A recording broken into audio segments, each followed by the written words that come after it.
ৰাইজ ইমান দিন ঘৰত থাকিলোঁ, এতিয়া পিছে যাবৰ হ'লেই। যাবৰ সময়ত সদায় মোৰ মনটো ইমান বেয়া লাগে, কিন্তু উপায়ো নাই, যাবতো লাগিবই। মামীয়ে মোক আগবঢ়াবলৈ বুলি ওলাই আহিছে। এইফালে এওঁৰ আকৌ মাতটো লগাই আহিলোঁ। বাইদেউ পিছে মোবাইল চোৱাত ব্যস্ত। বাছত উঠিবৰ বাবে ভাইটিৰ লগত ঘৰৰ পৰা টাউনলৈ বুলি ওলাই দিলোঁ।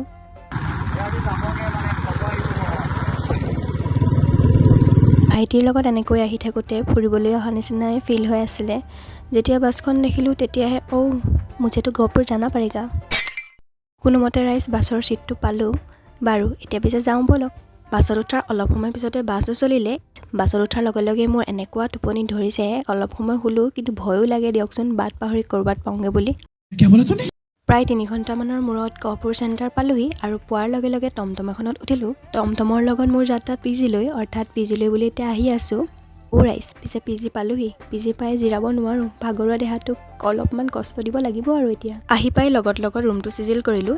এতিয়া পিছে মই শুওঁ, বৰ ভাগৰ লাগিছে। Like, comment, share and subscribe কৰি থৈ যাব। বাই।